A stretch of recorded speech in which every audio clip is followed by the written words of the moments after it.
Buen día.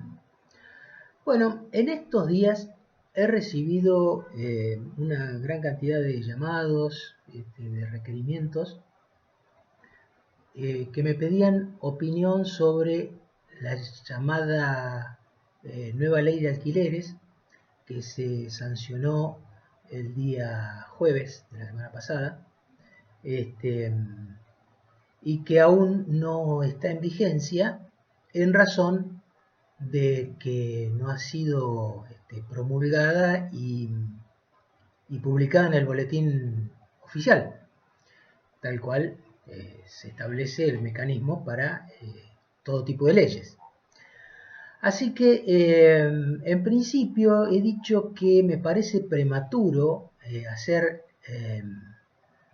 opinar sobre una ley que todavía no ha sido publicada en el boletín oficial y por lo tanto no está en vigencia. Pero de todas maneras, bueno, ante tantos requerimientos, evidentemente hay una necesidad por parte de la gente, de los ciudadanos, del público, de mis clientes, de aquellas personas, tanto físicas como jurídicas, a las que asesoro, que alguna cosa voy a decir. En primer lugar, diré que los principales puntos en los que se apoya la sanción de esta nueva ley de alquileres, los más salientes son la fijación y actualización de precios en los contratos de locación, estableciendo un aumento anual con la aplicación de un promedio de índice de precios al consumidor y remuneraciones, salarios. Un índice que tiene que ser elaborado y publicado por el Banco Central. La duración del contrato, que tenía un mínimo de 2 años en el Código Civil y Comercial, ahora ha sido llevada a 3 años, lo que implica una mejora para el locatario, que digamos que el estrés que representa cada mudanza por la extinción de un contrato de locación se posterga a 1 año más. Otra de las cuestiones que ha hecho, que ha introducido la nueva ley, son que las expensas extraordinarias están a cargo del locador. También ha modificado los depósitos en garantía, que el Código Civil y Comercial establece 1 mes de depósito en garantía por cada año de locación. Tiene 2 años de locación, se pueden pedir 2 meses de garantía. Lo ha reducido solo a un mes equitativo al primer alquiler que tiene que pagar el locatario, que le será reintegrado al finalizar el contrato de locación, cuando finalice el contrato, al valor del último mes abonado por el inquilino. En cuanto a los arreglos del inmueble, ha establecido la ley esta que los inquilinos podrán realizarlos y compensar esos pagos que realiza con los cánones locativos, debiendo notificar al locador de lo que va a realizar. En cuanto a las garantías que los locadores le piden a los locatarios,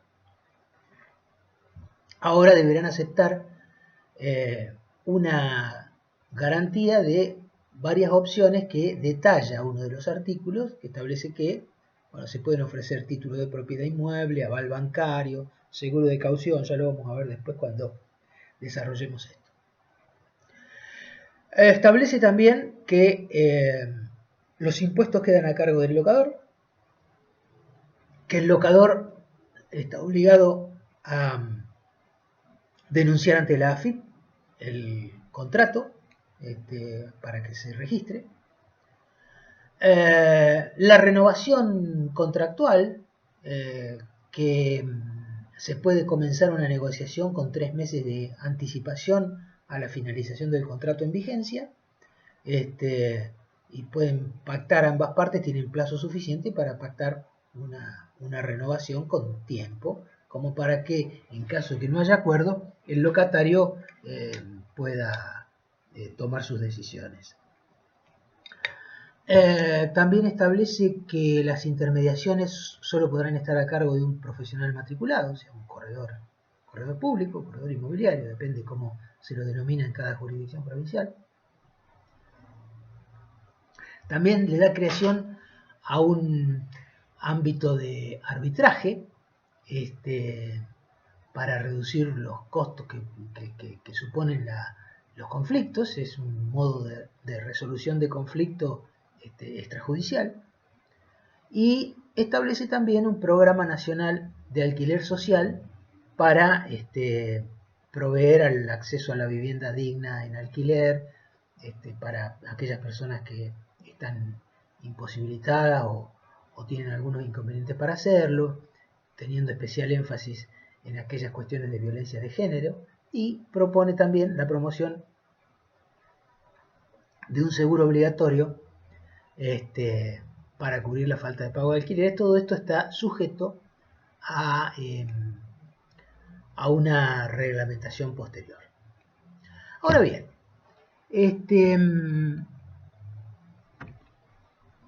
lo que voy a hacer ahora es desarrollar artículo por artículo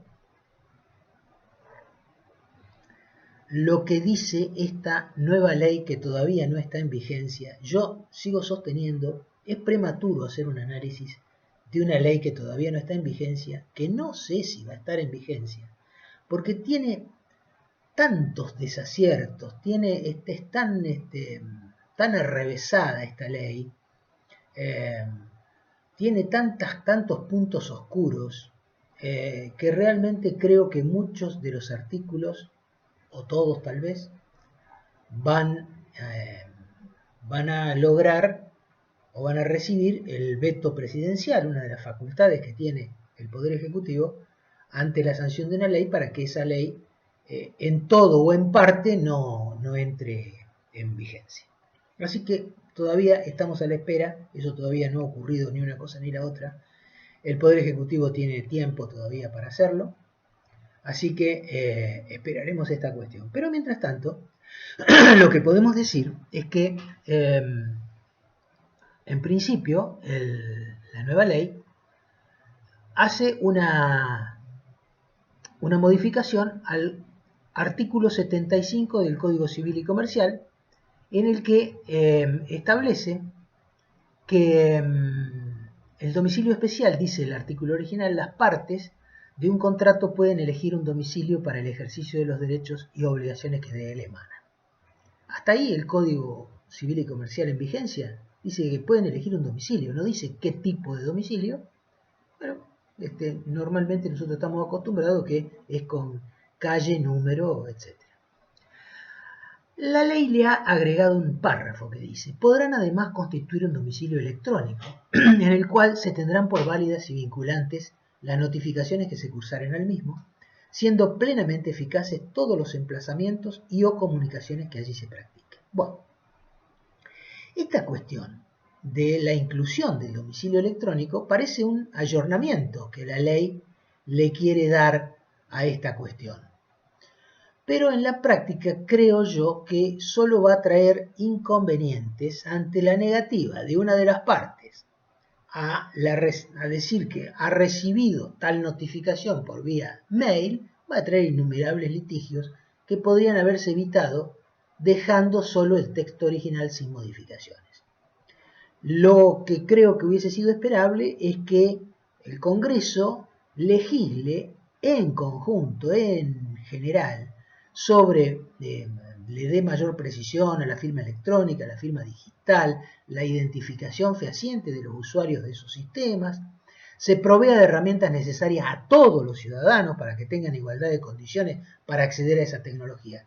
De lo contrario, estamos hablando de cosas que pueden ser útiles o no, depende de quién las use, cómo las use, etc. De todas maneras, La falta de confianza en este método que incluye la ley, vamos a ir viendo cómo se desarrollan los artículos posteriores y vamos a ver que la propia ley desconfía de su propio método. Así que yo lo que creo es que si no se hubiese agregado este párrafo, este artículo, igual las partes si hubiesen querido, porque es una cuestión contractual, hay autonomía en la voluntad de los contratantes, hubiesen establecido un domicilio electrónico especial, el artículo no lo prohíbe, lo podrían haber hecho sin que se modificara el artículo. Pasando al artículo 2 de la ley, viene a sustituir al artículo 1196 del Código Civil y Comercial por otro que dice locación habitacional. Si el destino es habitacional, no puede requerirse del locatario el pago de alquileres anticipados por periodos mayores a un mes. Esto ya estaba dentro de la ley, dentro del Código Civil y Comercial, así que no ha sufrido modificaciones. Pero el inciso B sí, dice, no se le puede requerir al locatario depósitos de garantía o exigencias asimilables, vamos a ver qué es, por cantidad mayor del importe equivalente al primer mes de alquiler. Deroga entonces que se le puede pedir un mes de depósito por cada año de contrato. El depósito de garantía, sigue diciendo la nueva ley, será devuelto mediante la entrega de una suma equivalente al precio del último mes de la locación o la parte proporcional en caso de haberse acordado un depósito inferior a un mes de alquiler. El reintegro deberá hacerse efectivo en el momento de la restitución de la tenencia del inmueble. En caso de existir alguna deuda por servicios públicos domiciliarios o expensas correspondientes al periodo contractual y que al momento de la entrega del inmueble no hubiese sido facturada, podrá acordarse su pago tomando al efecto los valores del último servicio o expensas abonado, o bien el locador podrá retener una suma equivalente a dichos montos como garantía de pago. En este último caso, una vez que el locatario abone las facturas remanentes, presentará las constancias al locador, quien deberá restituir de manera inmediata las sumas retenidas. No es clara la redacción. ¿Qué son exigencias asimilables? No hay una definición para eso. ¿Pueden ser dólares? ¿Qué pasa si el locador, pasados los 3 años de contrato, quiere devolver, como dice que tiene que devolver el depósito en una suma igual al último alquiler, en vez de devolver dólares, devuelve una suma de dinero igual al último alquiler y se queda con los dólares? Porque hay que tener en cuenta que está vigente el artículo 765 del Código Civil y Comercial, que establece que la obligación de dar moneda extranjera se entiende como de dar cantidades de cosas. Por lo tanto, aquel que es deudor en moneda extranjera puede cancelar, eso lo dice el Código Civil y Comercial en el 765, puede cancelar con moneda nacional al valor del precio oficial vigente al día que paga. Por lo tanto, acá vamos a tener un conflicto en puerta. Deja vigente que no se le puede pedir al locatario valor llave o equivalentes e ingresa un inciso D en este artículo que dice la firma de pagaré o cualquier otro documento que no forme parte del contrato original. ¿Qué debe interpretarse por esta cuestión? Si hay un pagaré que forma parte del contrato original, ¿sí se puede? ¿O está definitivamente prohibido firmar pagaré, como se hace ahora, pagaré anexos o accesorios al contrato de locación, para evitar superar ciertos montos por unas cuestiones impositivas? ¿Se puede o no se puede? No queda claro. El artículo 3 sustituye al 1198 del Código Civil y Comercial y establece plazo mínimo de la locación de inmueble. El contrato de locación de inmueble, cualquiera sea su destino, si carece de un plazo expreso y determinado mayor, se considerará celebrado por el plazo mínimo legal de 3 años, excepto los casos del artículo 1199. O sea, perfecto, partir de ahora, el plazo mínimo legal ya no es 2 años, no será, cuando empiece a regir esta ley, no será de 2 años, sino de 3. Lo que trae un gran beneficio para el locatario, porque ya no tiene que pensar en mudarse cada 2 años, sino cada 3, lo que implica una extensión, una postergación de ese estrés extraordinario que significa mudarse. Quienes nos hemos mudado alguna vez sabemos que es un estrés importante, se pierden cosas, se deterioran cosas, etc. Hasta acá parece que esta ley, que realmente tiene sus bemoles, tiene sus cosas que no son de mi agrado, y de muchos creo, arranca con sus grandes contradicciones, porque yo recuerdo que más o menos a mediados del 2018, y desde ahí, durante ese año y el 19, participé de algunas reuniones, discusiones sobre el texto de la nueva ley de alquileres. Yo siempre expresé mi desacuerdo con varias de estas cosas, pero evidentemente existía la necesidad en aquel momento del macrismo, porque quien impulsaba esto era un diputado macrista, impulsaba esta ley para darle un tinte populista al gobierno de ese momento. Y así fue como, cuando ya se sabía el resultado de la elección, que había ganado Fernández, en noviembre del año pasado, o sea, posterior al resultado de la elección y antes de entregar el mando, sacaron de apuro la media sanción en diputados, porque el macrismo pretendía sancionar, darle sanción definitiva a la ley, cosa que no logró. Ahora, llegó el 2020, cambio de gobierno, cambio de signo político, y resulta que ahora los que estaban apurados por sacar la sanción de esta ley era el peronismo, y el macrismo hasta se retiró del recinto, no quiso votar la propia ley que ellos querían y que le dieron media sanción hace menos de 6 meses o 6 meses. Bueno, estos disparates de la política nacional que uno nunca logrará entender, pero son así. El artículo 4 de la ley sustituye al 1199. En realidad no lo sustituye, queda el 1199, son las excepciones al plazo mínimo legal para embajadas y tipo así, guarda de cosas, exposiciones. Lo único que hace es introducirle una modificación en el inciso B a la habitación con muebles que se arrienda con fines de turismo, descanso o similares, que el código establece que si el plazo del contrato supera los 3 meses, se presume que no fue hecho con esos fines, pero entonces si hacían contratos inferiores a 3 meses, uno atrás del otro, y con eso encuadraban en esta ley. Ahora, el artículo dice si el plazo del contrato o de contrato sucesivo supera los 3 meses, con lo cual evita la trampa del contrato de hospedaje. Está bien. El artículo 5 sustituye al artículo 1201 del Código Civil y Comercial.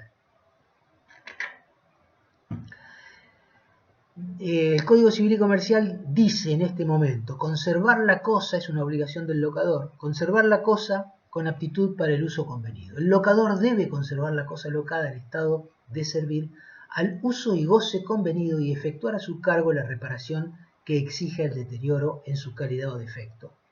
Y le agrega acá: originado por cualquier causa no imputable al locatario. O sea, la causa puede ser por el locador, por un tercero, por la naturaleza, por el Estado, por el Espíritu Santo, qué sé yo.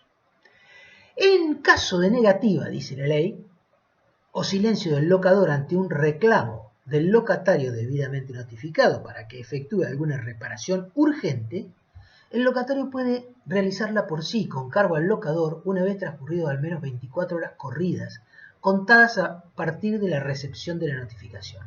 Si las reparaciones no fueran urgentes, el locatario debe intimar al locador para que realice las mismas dentro de un plazo que no podrá ser inferior a 10 días corridos, contado a partir de la recepción de la intimación, cumplido el cual podrá procederse de la forma indicada. En todos los casos, la notificación debe ser remitida al domicilio denunciado por el locador en el contrato, se tendrá por válida. Bueno, cuestión es, ¿cómo se determina la urgencia? Absolutamente subjetivo es la situación que nos deriva este artículo. Porque para mí puede ser urgente algo que para vos no es urgente. Entonces, ¿quién determina la urgencia? ¿El locatario? ¿El locador? ¿Un tercero? ¿La inmobiliaria? ¿El vecino de la vuelta? ¿Quién determina la urgencia? Por un lado. Por el otro lado, si nos apegamos a que los contratantes pudieron constituir un domicilio especial contractual vía mail. ¿Cuándo conoció el mail aquel que lo recibió, el locador? ¿En el momento que el locatario lo despachó? ¿En el momento que abrió el correo electrónico el locador? ¿Puede el locador decir, se me rompió la computadora, la tuve una semana en el taller y recién ahora me entero? ¿Cuándo empiezan a correr esas 24 horas o ese otro plazo de 10 días? Depende de cuáles son, si son urgentes o no son urgentes. No sabemos. Esto va a traer conflictos. El artículo 6 de la ley sustituye al artículo 1203, el famoso 1203 que ahora todo el mundo menea para todos lados, que establece los efectos de la frustración del uso y goce de la cosa. Dice el 1203. Frustración del uso y goce de la cosa. Si por motivos no imputables al locador, recordemos que el vigente artículo 1203 establece que si por caso fortuito, fuerza mayor, el locatario se viese impedido de usar y gozar de la cosa, y esta no sirve para el objeto de la convención, puede pedir la rescisión del contrato o la cesación de pago del precio por ese tiempo. Bueno, ahora el nuevo 1203 que redacta esta ley dice, si por motivos no imputables al locatario, se viese impedido de usar o gozar de la cosa, o esta no puede servir del objeto de la convención, puede pedir la rescisión del contrato o la cesación del pago del precio por el tiempo que no pueda usar o gozar de la cosa. Si no se viese afectada directa o indirectamente la cosa misma, sus obligaciones continúan como antes. Contradictorio, el último párrafo con lo anterior, pero básicamente reemplaza la idea de que el caso fortuito, la fuerza mayor, le permiten al locatario extinguir el contrato o pedir una baja en los cánones locativos por el tiempo que dure ese impedimento. Ahora la frase es motivos no imputables al locatario. Es mucho más amplia, abarca muchos otros aspectos que no solamente el caso fortuito y la fuerza mayor, podría ser el accionar de un tercero, el accionar del locador, el accionar del Estado, el accionar de la naturaleza, en fin. Creo que estaría dejando sin efecto, habría que verlo esto con mayor detalle, los alcances del DNU 320 del que tanto hemos hablado en estos días. El artículo 7 agrega un artículo 1204 bis al código y dice, compensación. Los gastos y acreencias que se encuentran a cargo del locador, conforme a las disposiciones de esta sección, podrán ser compensados de pleno derecho por el locatario con los cánones locativos, previa notificación fehaciente al locador del detalle de los mismos. Nótese que dice notificación fehaciente, o sea que ya está contradiciendo a la reforma que introdujo en el artículo 75, se aparta de ese criterio porque no confía, no tiene la suficiente confianza en que eso funcione bien. Entonces necesita notificación fehaciente. Ahora bien, está bien que el locatario pueda compensar con los cánones locativos gastos que ha tenido que realizar o que se ha visto realizando en favor del locador. Pero no se le permite al locador expresar oposición sobre esto.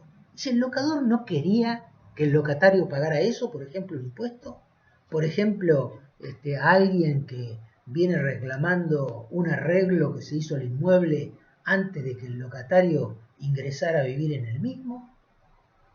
Si el locador no quería o dice, no, yo ya le pagué todo, ¿por qué hay que pagarle de nuevo?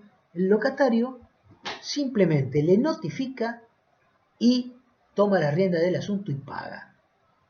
Y el que paga mal, paga 2 veces. Así que acá también vamos a tener conflictos. Artículo 8 de la ley sustituye el 1209 del Código Civil y Comercial.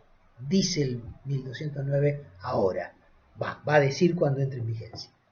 Pagar cargas y contribuciones por la actividad. El locatario tiene a su cargo el pago de las cargas y contribuciones que se originen en el destino que dé a la cosa locada. Hasta ahí está igual. No tiene a su cargo el pago de las que graven la cosa ni las expensas comunes extraordinarias. Solo podrá establecerse que estarán a cargo del locatario aquellas expensas que deriven de gastos habituales, entendiéndose por tales aquellos que se vinculan a los servicios normales y permanentes a disposición del locatario, independientemente de que sean considerados como expensas comunes, ordinarias o extraordinarias. Esta redacción le da mayor claridad a la norma, así que por acá, hasta acá, estamos de acuerdo. Bueno, el artículo 9 de esta ley sancionada el jueves sustituye el artículo 1221 del Código Civil diciendo: resolución anticipada. El contrato de locación puede ser resuelto anticipadamente por el locatario. A. Si han transcurrido 6 meses de contrato, debiendo notificar en forma fehaciente su decisión al locador con al menos un mes de anticipación. Si hace uso de la opción resolutoria en el primer año de vigencia de la relación locativa, debe abonar al locador, en concepto de indemnización, la suma equivalente a 1 mes y medio de alquiler al momento de desocupar el inmueble, y la de 1 mes si la opción se ejercita transcurrido ese lapso.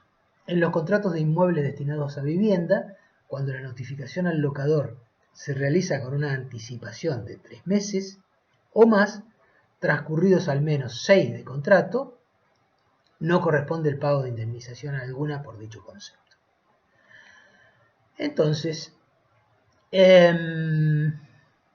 agrega la posibilidad de notificar la voluntad de rescisión con 3 meses, pasados los primeros 6 meses de contrato, con 3 meses de anticipación, y con ello el locatario elimina el pago de la indemnización que se establecía antes obligatoriamente, o sea, se establece en el código que aún está vigente.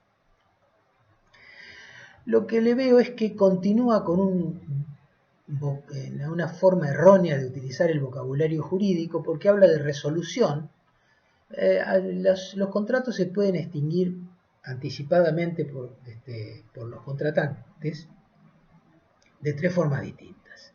Las 3 empiezan con re: resolución, rescisión y revocación. La revocación solamente está destinada a aquellos contratos donde hay un solo obligado, caso de las donaciones y otros contratos gratuitos, onerosos para una sola de las partes, en la que aquel que hace el esfuerzo económico puede revocarlo. Es decir, dono esto, revoco la donación por alguna cuestión especial.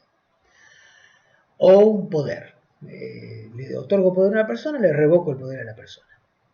En cambio, la resolución está dada para aquellos contratos en que la voluntad extintiva puede ser ejercida por cualquiera de las partes contratantes en razón del incumplimiento contractual de la otra parte. La rescisión está consagrada solamente para los contratos de locación y es un derecho que ejerce únicamente el locatario, que en algún momento del contrato puede, por cualquier necesidad que tenga, rescindir el contrato. Quiere decir que lo deja, lo extingue, y bueno, y se hace cargo de las indemnizaciones, que tenga que pagar lo que sea, pero no necesita el consentimiento de la otra parte para que eso ocurra, ni tampoco necesita que haya existido algún incumplimiento por parte del locador. El artículo 10 de esta ley sancionada ahora agrega un artículo 1221 bis al Código Civil y Comercial diciendo renovación del contrato.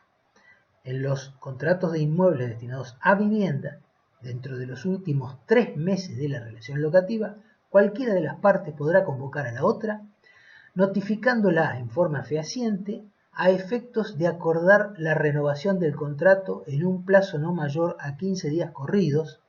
En caso de silencio del locador o frente a su negativa de llegar a un acuerdo, estando debidamente notificado, el locatario puede resolver el contrato de manera anticipada sin pagar la indemnización correspondiente.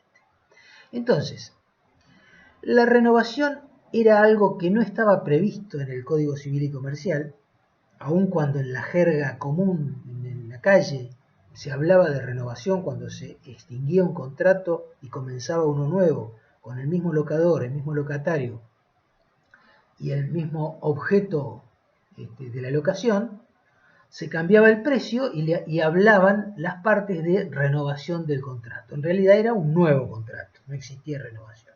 ¿Por qué? Bueno, porque el precio era distinto, algo había cambiado sustancialmente en esa relación. Y el plazo también era distinto, porque en el primer contrato el plazo se iniciaba en una fecha determinada, se extinguía 2 años después, y este nuevo contrato empezaba al día siguiente que se había extinguido el anterior. No era renovación del mismo contrato, era uno nuevo.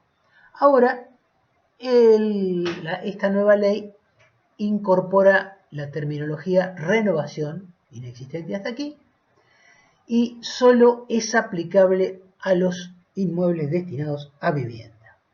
Innova sobre los efectos de la extinción con esta cuestión de agregar que en los 3 últimos meses del vínculo contractual, cualquiera de las partes, locador o locatario, puede gestionar la renovación de ese contrato y a su vez le da un derecho al locatario para extinguir el mismo contrato en caso que él propone la renovación y hay silencio por parte del locador. La cláusula parece razonable. El artículo 11 de la ley sustituye el artículo 1222 del Código Civil y Comercial por el siguiente. Intimación de pago, hasta ahora es intimación de pago solamente, y ahora agrega y desalojo de vivienda. Si el destino es habitacional, previamente a la demanda de desalojo por falta de pago de alquileres, el locador debe intimar fehacientemente al locatario al pago de la cantidad debida, otorgando para ello un plazo que nunca debe ser inferior a 10 días corridos, contados a partir de la recepción de la intimación, especificando el lugar de pago. Hasta ahí estamos igual. La ley le agrega, la notificación remitida al domicilio denunciado en el contrato por el locatario se tendrá por válida aun si éste se negara a recibirla o no pudiese perfeccionarse por motivos imputables al mismo. Cumplido el plazo previsto en el primer párrafo de este artículo o habiéndose verificado la extinción de la locación, por cualquier motivo, el locatario deberá restituir la tenencia del inmueble locado. Ante el incumplimiento del locatario, el locador podrá iniciar la acción judicial de desalojo, la que deberá sustanciarse por el proceso previsto al efecto en cada jurisdicción y en caso de no prever un procedimiento especial, el más abreviado que establezcan sus leyes procesales o especiales. En ningún caso el locador podrá negarse a recibir las llaves del inmueble o condicionar la misma, sin perjuicio de la reserva, por las obligaciones pendientes a cargo del locatario. En caso de negativo silencio frente al requerimiento por parte del inquilino, a efectos de que se le reciba la llave del inmueble, éste podrá realizar la consignación judicial de las mismas, siendo los gastos y costas a cargo del locador. En ningún caso se deberán alquileres ni ningún tipo de obligación accesoria a partir del día de la notificación fehaciente realizada al locador a efectos de que reciba las llaves siempre que el locatario efectúe la consignación judicial dentro de los 10 días hábiles siguientes a la misma o desde que fuera notificado al locador el depósito judicial de la llave si la consignación se hubiese iniciado después del vencimiento de dicho plazo. Estamos ante una conflictiva reglamentación de la entrega de llaves. Complicada, larga, tediosa, contradictoria con la normativa general del Código Civil, contradice las normas procesales que son competencia provincial, deroga la posibilidad de que el locador se allane, El allanamiento es una de las formas anormales de terminación de los procesos judiciales. Está establecido en todos los códigos procesales, por lo menos en nuestro país. Cuando estudiábamos en la facultad teníamos una regla mnemotécnica: riote, real, incondicionada, oportuna, total y efectiva. Así tenía que ser el allanamiento, tenía que conseguir esos 5 requisitos. Cuando el demandado se allanaba cumpliendo con esos 5 requisitos, las costas del proceso se cargaban al que había iniciado el juicio. ¿Por qué? Porque lo había iniciado innecesariamente. ¿Para qué lo inició? Si el demandado estaba de acuerdo con todo lo que estaba proponiendo. Pero para eso tenía que ser real, o sea, no tenía que plantear alguna cosa que no se podía hacer. Tenía que ser incondicionada, o sea, no tenía que poner condiciones para que el allanamiento funcionara. Tenía que ser así. Tenía que ser oportuna, o sea, el allanado no tenía que estar en mora, tenía que hacerlo en tiempo oportuno.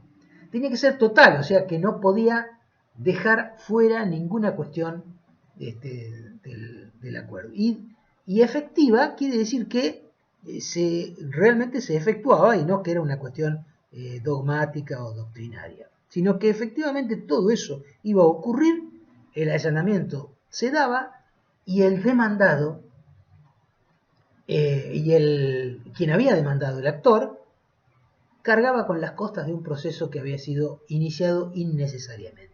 En este caso, la ley dice que aun cuando el locador se allane, corre con las costas, independientemente de la buena o mala fe que haya tenido el locatario. Las costas son a cargo del locador. O sea que, aun cuando no hubiese habido ninguna necesidad de consignar judicialmente las llaves, simplemente por un capricho del locatario, inicia un juicio para consignar la llave porque no tiene ganas de ver al locador, o por lo que sea, porque está apurado por irse de vacaciones, o por lo que sea, el locatario inicia un juicio de consignación de llave y el locador tiene que cargar con las costas de ese juicio.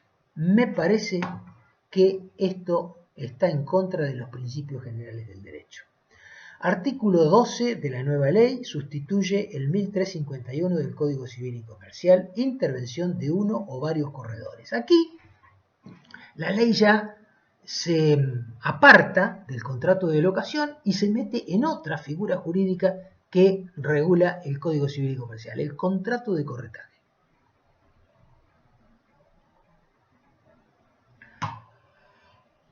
Ya está establecido el corretaje, ya tenemos todos los elementos del corretaje, existe desde hace muchísimo tiempo. En la época de los romanos existe el corretaje, ha habido muchas leyes que han regulado el corretaje y al final el Código Civil y Comercial ha receptado ese tipo de contrato y lo ha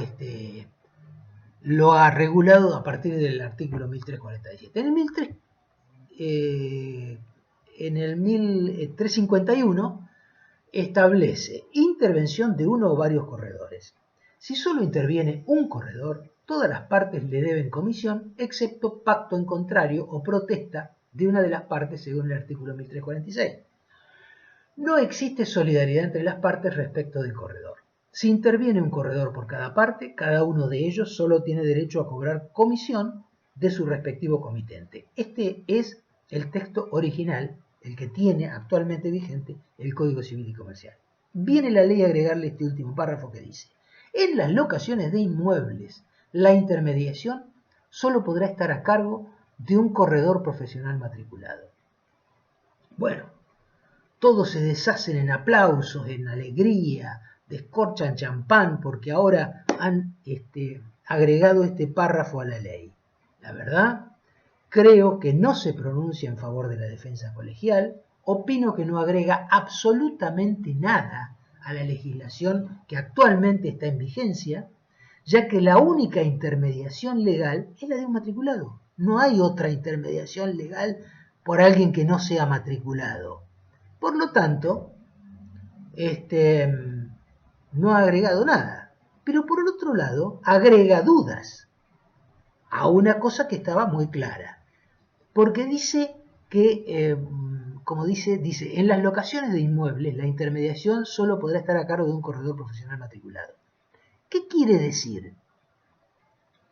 Que solo reconoce intermediación de corredores matriculados en las locaciones y no lo reconocen las compraventas, porque no modificaron ningún artículo del contrato de compraventa, no modificaron ningún artículo del contrato de locación, pero modificaron un artículo del contrato del corretaje en el que dice que la intermediación en las locaciones, pero no habla de compraventas ni de ningún otro contrato en el que pueda intermediar el corredor. Entonces creo que en realidad estamos ante un retroceso y no ante un avance. El artículo modificado corresponde, reitero, al capítulo del Código Civil y Comercial del contrato de corretaje y no al de locación. Estamos ante un problema. Deja vigente además la idea que el mismo artículo dice que pueden percibir comisión por su tarea, cuando en realidad lo de la comisión ya quedó fuera de escena hace 20 años, desde la sanción de la Ley 25.028, que encuadró a los martilleros y corredores públicos en la obligación, en el requisito previo para matricularse, para ejercer esas profesiones, de obtener un título universitario. La obtención de este título universitario y la matriculación consecuente implica que estos profesionales se dedican a una profesión liberal y esas profesiones liberales no perciben comisiones, perciben honorarios. En este caso, honorarios por la intermediación contractual entre locador, locatario, comprador, vendedor, etc. Esas diferencias jurídicas que no solo no ha visto esta ley, sino que ha introducido un palo en la rueda, implican un nuevo retroceso del Código Civil y Comercial, que ya tuvo ese retroceso al hablar de comisión y no de honorarios, cuando entró en vigencia en el 2015. Ahora un nuevo retroceso, a mi criterio. Creo que esto es malo para esta profesión. Ahí termina el título primero de esta ley. Empieza el título segundo, que regula relaciones complementarias de las locaciones y habla de las garantías. Artículo 13, ya no modifica nada en el Código Civil y Comercial, dice garantía en las locaciones habitacionales. En el caso de requerirse una garantía, el locatario propondrá al locador al menos dos de las siguientes garantías: A, título de propiedad inmueble; B, aval bancario; C, seguro de caución; D, garantía de fianza o fiador solidario; E, garantía personal del locatario. Y entonces que el recibo de sueldo, y si, bueno, entonces el locador puede requerir una garantía que supere, no puede requerir una garantía que supere el equivalente a 5 veces el valor mensual de la locación, dice la nueva ley, salvo que se trate del supuesto previsto en el inciso E, o sea, la garantía personal del locatario con sueldo, en el cual podrá elevarse dicho valor hasta un máximo de 10 veces. Bajo tales condiciones, el locador debe aceptar una de las garantías propuestas por el locatario.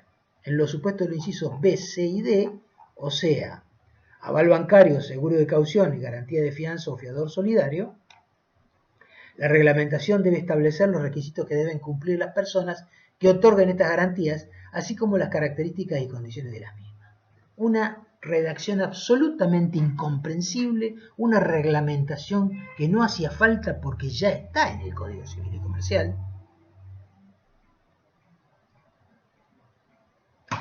En primer lugar, es inentendible qué quiere decir garantía con título de propiedad. El título de propiedad lo único que hace es expresar, demostrar que alguien es titular de una propiedad, pero no lo torna propietario para siempre.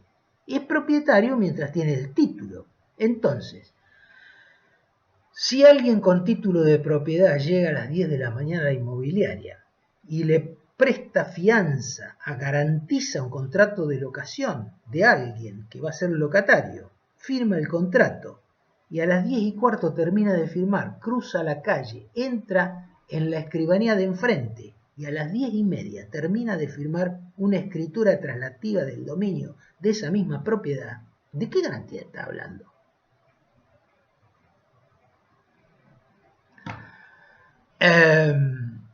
Yo no sé, tal vez, pero no lo dice, se entiende por garantía real de propiedad. Entonces, pero la garantía real de propiedad únicamente se puede otorgar a través de una prenda o de una hipoteca. Esas son las garantías reales de propiedad. La prenda sobre los bienes muebles, la hipoteca sobre los bienes inmuebles. Pero eso lleva un elevadísimo costo que haría que los contratos de locación sean tremendamente caros, inviable para un contrato de locación común y corriente, en especial para estos que se refieren a vivienda, no a grandes edificios para grandes empresas. La fianza es un contrato que está establecido en el artículo 1574 y siguientes del Código Civil y Comercial, que es muy claro el contrato, es un contrato accesorio de otro principal y están establecidos los límites, los efectos, los plazos por los cuales esas garantías se otorgan.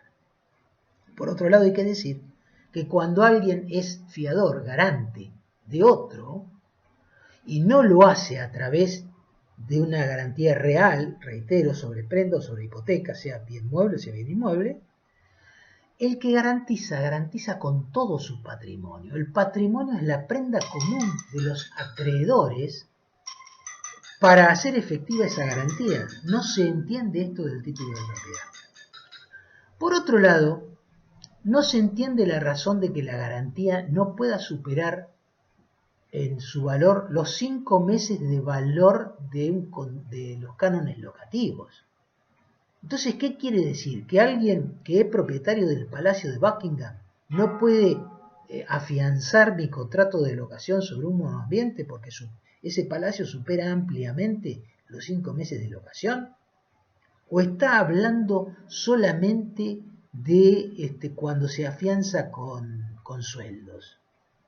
Es bastante oscuro el tratamiento de la ley en esta cuestión, pero no obstante, además al locador lo obliga a elegir entre alguna de las opciones que plantea el locatario. ¿Qué pasa si el locatario no plantea opciones? Y solamente plantea una. Entonces el locador está obligado a aceptar esa o nada. Entonces, en definitiva, lo que tiene el locador ante sí es la posibilidad de no prestar consentimiento a un contrato que no le cierra como para que le asegure que así debe ser. Parece que en realidad se ignora el Código Civil y Comercial. El artículo 1574 y siguientes establecen el contrato de fianza claramente. Sin embargo, no se sancionó ni un párrafo tendiente a ver si se mejoraba la reglamentación del contrato de fianza dentro de todo este fárrago incomprensible de esta ley sancionada el jueves. Artículo 14 de la nueva ley, ajustes. Los contratos de locación, cualquiera sea su destino, estarán exceptuados de lo dispuesto en los artículos 7 y 10 de la ley 23.928 y sus modificatorias. En los contratos de locación de inmuebles destinados a uso habitacional, el precio del alquiler debe fijarse como valor único y por periodos mensuales, sobre el cual solo podrá realizarse ajustes anuales. En ningún caso se podrán establecer bonificaciones ni otras metodologías que induzcan a error al locatario. A los fines dispuestos en el párrafo anterior, los ajustes deberán efectuarse utilizando un índice conformado por partes iguales por las variaciones mensuales del índice de precio del consumidor y la remuneración imponible promedio de los trabajadores estables, RIPTE, que deberá ser elaborado y publicado mensualmente por el Banco Central de la República Argentina. Aporta una solución al problema de estas alquimias contractuales que habitualmente vemos que se incluyen en los contratos para esquivar la prohibición que había establecido la ley 23.928 dictada en el año 90-91 bajo la presidencia de Menem y ideada por el equipo que comandaba Domingo Cavallo para establecer aquella paridad cambiaria, $1 igual a un peso igual a $1, esa locura que después nos llevó a otra locura. Bueno, a mí no me parece el método más acertado para favorecer al locatario a quien supuestamente se pretendió favorecer.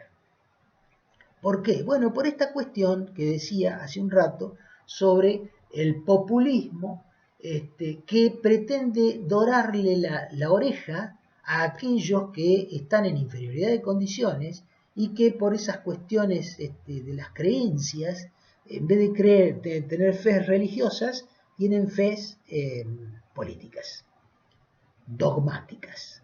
Entonces creen que porque son nacionales y populares están a favor del pueblo. Y esto no es así, concretamente. Esta forma de actualizar los valores locativos es perjudicial para el locatario. Es un desafío que tomen la variación interanual de junio del 2020 a junio del 2019, o de febrero del 2020 a febrero del 2019, o de febrero del 2019 a febrero del 2018, o el año que ustedes quieran, tomen la variación interanual entre los porcentuales que más o menos se manejaban en los contratos de 20, 25, 30% por año para ajustar los alquileres, y lo que sería el ajuste aplicando este método de precio al consumidor más salarios. Y se van a dar cuenta que el locatario termina pagando más caro el alquiler con esta fórmula que dejando vigente lo anterior. Por lo tanto, aquí no se beneficia al locatario. Ampliamente esta norma beneficia al locador. Los efectos, porque ahora estamos en cuarentena y todo está planchado, nada sube porque nada se vende, nada se compra, nada hace nada, entonces la inflación se ha planchado en el 1% mensual, más o menos 1,5% mensual. Cuando esto termine, necesariamente los precios van a comenzar a subir y a partir del año 2022 se van a ver los efectos concretos de lo que estoy diciendo ahora. Ahora no se va a ver, porque la economía está en la situación que todos sabemos que está. Pero bueno, un día va a terminar esto, y cuando termine, allí va a explotar esta cuestión. Y se van a dar cuenta que esta forma de resolver la cuestión es peor que antes. Artículo 15 de la ley. Consignación.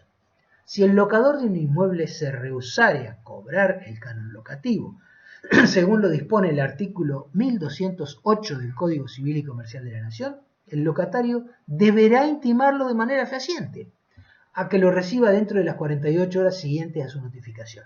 En caso de silencio o negativa del locador, el locatario, dentro de los 3 días hábiles siguientes al vencimiento del plazo estipulado en la notificación, deberá proceder a la consignación judicial del monto adeudado o mediante cheque cancelatorio de conformidad con las previsiones de la Ley 25.345, de acuerdo a las modalidades que fijen al efecto las distintas jurisdicciones provinciales, el gobierno de la ciudad de Buenos Aires o el Banco Central, estando los gastos y costas a cargo del locador. Un disparate. Varias cuestiones observables presenta este artículo. Antes que nada, debo decir que es atinado regular la mora del acreedor. El acreedor también puede incurrir en mora cuando no presta la adecuada atención a prestar los elementos necesarios para que el locatario pueda cumplir con su obligación de pagar el alquiler. Eso está bien. Ahora, cuando el locador se rehúsa a recibir el pago de la locación, del canon locativo, el artículo dice solo puede configurarse a través de notificación fehaciente, o sea que otra vez deja de lado la reforma que introdujo en el artículo 75 porque no le tiene confianza. Pero es un muy grosero error de técnica legislativa dejar de lado la figura que incorporó el Código Civil y Comercial al pago por consignación. El artículo 910 y siguientes del Código incorporó la idea del pago por consignación extrajudicial. Es un método rápido, ágil, dinámico y mucho menos costoso que la consignación judicial, que deja de lado esta ley y lo manda directamente a consignación judicial, que es más caro, más lento, más complicado, lo complica todo. En definitiva, teniendo un arma, una herramienta en el Código Civil y Comercial que está tranquilamente lista para usarse ante cualquier el Código Civil y Comercial reglamenta el pago por consignación extrajudicial únicamente para los pagos en moneda, en dinero. Bueno, este es el caso de los locatarios que pretenden pagar su locación y que no es aceptada por el locador, pueden pagar por consignación extrajudicial porque únicamente se acepta dinero y la cosa estaría resuelta. Bueno, la ley lo ha dejado sin efecto y nos ha mandado a hacer un pago por consignación judicial con costas además del proceso sobre el locador, que no se sabe por qué, porque el locador puede haber estado en mora, pero puede que no, puede que el que estaba en mora era el locatario. Por eso el locador no quiso recibir ese alquiler porque dijo, no, me tenés que pagar el alquiler más el interés. Entonces el locatario no quiso pagar el interés por mora y fue y consignó judicialmente el alquiler sin pagar el interés por el retraso. Y sin embargo las costas se las cargan al locador. Es disparatado. Realmente esta reforma no tiene sentido, arrasa con los principios generales del derecho, arrasa con los principios del derecho procesal, opta sin necesidad por pasar directamente al pago por consignación judicial, pasando por encima al extrajudicial, lo hace más costoso, más engorroso, lo pone a cargo del locador, pero además avasalla la competencia de las provincias sobre las cuestiones de procedimiento. Bueno, artículo 16 de la nueva ley. Los contratos de locación deberán ser declarados por el locador ante la AFIP dentro del plazo y en la forma y con los alcances que dicho organismo disponga. La AFIP dispondrá un régimen de facilidades para registración de contratos vigentes.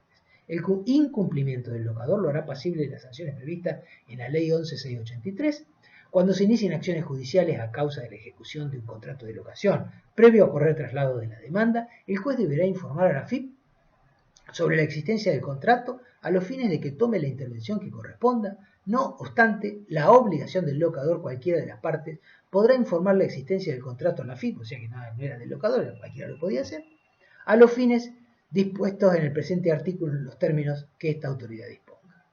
Otra norma que contradice el espíritu de la ley y de las argumentaciones que se llevaron adelante para sancionarla.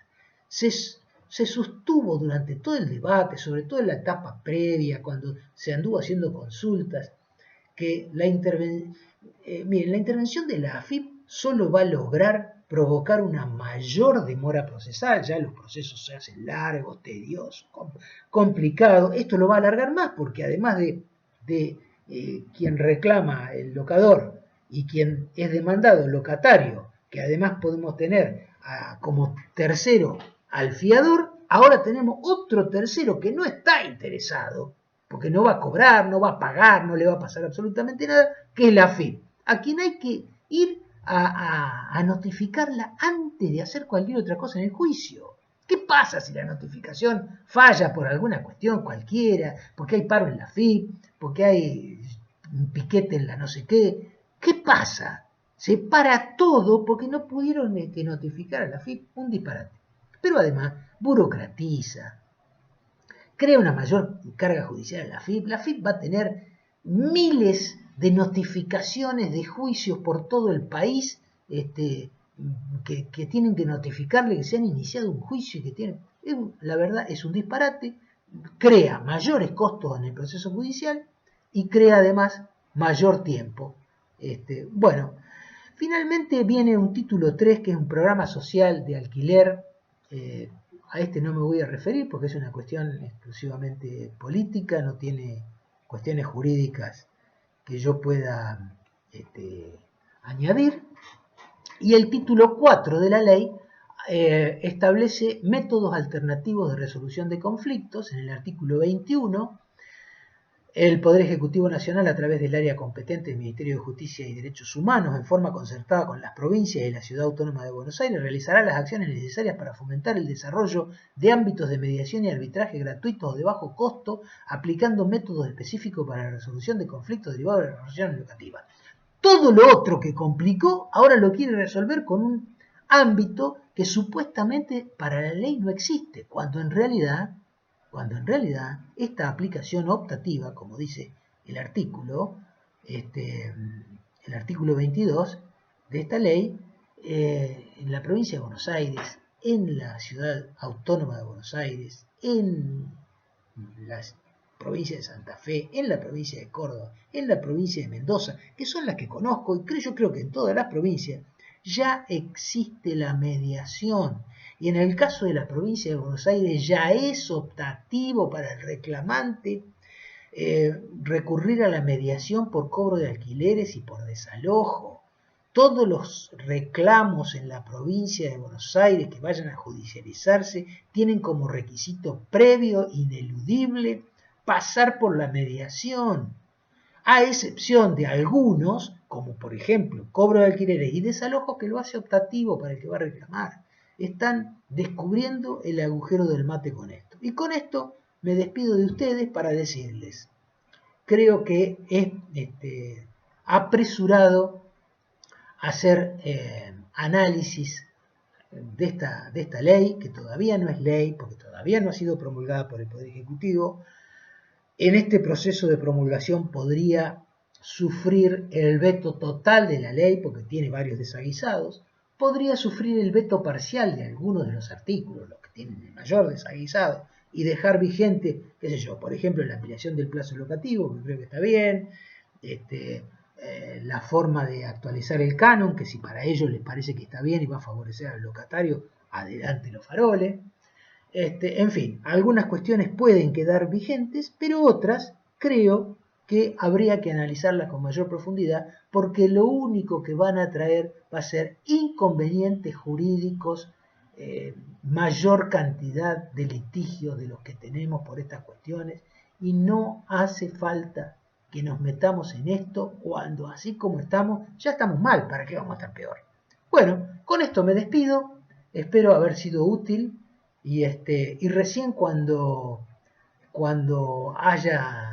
se haya publicado en el boletín oficial, al día siguiente la ley va a entrar en vigencia, y a partir de ahí sí podremos hacer un análisis un poco más profundo de esto que pretende ser una ley.